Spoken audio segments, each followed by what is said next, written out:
माँ वाणी को नमन करता हूँ।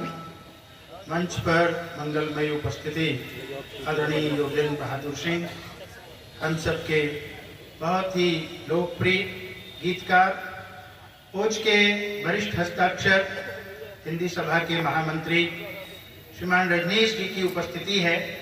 उनके ओजस्वी काव्य पाठ की हम सब प्रतीक्षा कर रहे हैं। बहुत सुंदर संचालन कर रहे हैं श्री मनोज दीक्षित जी। और इस पवित्र प्रांगण में मानस मेला का यह दिव्य आयोजन प्रारंभ हुआ है कल से। आज मुझे लग रहा दूसरा दिन है। अनेकानेक कार्यक्रमों की श्रृंखला इसके साथ जोड़ने वाले श्रीमान विशंबर तिवारी जी और उनकी टीम, श्री कमलेश पांडे जी, सम्मुख विराजमान आप सब आदरणीय अतिथिगण, श्रोतागण, जैसे उधर हैं वैसे ही मंच पर हैं। अभी बहुत से अपने वरिष्ठ साहित्यकारों के नाम पर यहाँ पर पुरस्कार, उपाधियां ऐसी प्रदान की गई। एक गौरवमयी परंपरा है अपने इस मानस की, यहाँ मानस मेले की, और साथ ही ये पावन भूमि है, शहीद पार्क है। तो दूसरी तरफ जहाँ ये वर्षों से चलता हुआ मेला चला आ रहा है, वैसे ही आजादी से पूर्व की ये संस्था हिंदी सभा भी इसी परिसर में है। अपना पूरा नैमिष क्षेत्र जहाँ वेदों पुराणों की रचना हुई व्यास जी के द्वारा, ऐसी इस पावन भूमि पर यह भी एक तीर्थ स्थल है। तो मैं कभी कभी कहता हूँ, कवि लेखकों की धरती शहीदों की सरजमी है। कवि लेखकों की धरती शहीदों की सरजमी है, और 42 की जलियांबागी शहादत हुई यही है। 42 की जलियांबागी शहादत हुई यही है। और अपने सीतापुर में, अपने भारत में इससे बढ़कर तीर्थ कोई नहीं है। सीतापुर में इससे बढ़कर तीर्थ कोई नहीं है। इन शहीदों की इस धरती को मैं बहुत बहुत नमन करता हूँ। स्वागत अभिनंदन का क्रम चला तो अपने बीच में प्रांतीय अधिकारी थे संस्कार भारती के, तो रोली चंदन कुमकुम टीका या शब, रोली चंदन कुमकुम टीका या फूलों का हार मिले, कंचन कलित कलेवर में शब्दमयी आभार मिले। रोली का चंदन कुमकुम टीका या फूलों का हार मिले, कंचन कलित कलेवर में शब्दमयी आभार मिले। यह सब साधन अभिनंदन के, इनका कोई मोल नहीं। धन्य धरा पर जीवन उसका जिसे तुम्हारा प्यार मिले। धन्य धरा पर जीवन उसका जिसे तुम्हारा प्यार मिले। कवियों की इस टीम को निरंतर आपका प्यार मिलता रहे, यही अभिलाषा है। कभी यहाँ संस्कारों की बात चली, अभी बहुत 2-3 बंधुओं ने ऐसा काव्य पाठ भी किया, और बहुत सुंदर तो काव्य का एक हास्य और व्यंग्य के साथ बहुत सी चुभती हुई बातें, बहुत सी ऐसी बातें जिन पर हमारा प्राय ध्यान नहीं जाता। बहुत छोटे कवि इस मंच पर जो आयु में हैं अभी, लेकिन एक उनके प्रति हम सब की शुभकामना है। शिवांश सुंदरम जी ने जो हमको बातें कही हैं, हास्य और व्यंग्य में थी, लेकिन बहुत गहरी बात। तो एक छोटा सा मुक्तक आपके सामने रखता हूं कि घर अब घर नहीं रहे, घर अब घर नहीं रहे, मकान हो गए। घर और मकान का बहुत सूक्ष्म अंतर है, लेकिन अंग्रेजी में स्पष्ट हो जाता है हाउस और होम। केवल दीवारें, खिड़कियां और दरवाजे घर नहीं होता। घर के घर तभी बनता है जब घर में परिवार होता है, लोग रहते। तो आज वो स्थिति नहीं है। हम भारत के लोग एक परिवार की परंपरा विश्व को देने वाले, लेकिन हमने वो पाश्चात्य संस्कृति अपना ली। तो आज घर, कहते हैं घर अब घर नहीं रहे, मकान हो गए, और रिश्ते जरूरतों का सामान हो गए। जहां मिलता था जिंदगी का हुनर, शिक्षा के वे मंदिर दुकान हो। तो आवश्यकता पड़ती है ऐसे मंचों की, जहां से संस्कार की बात की जा सके, जहां से कुछ ऐसा मिले कि जहां से देश और समाज का चिंतन होता हो। कवि अपनी कविता लिखता, गोस्वामी जी लिखते हैं स्वांता सुखा, लेकिन कितना उन्होंने स्वयं सुख भोगा होगा उस कविता से, जिस कविता से आज सारा विश्व आप्लावित है। आप मानस मेला कर रहे हैं,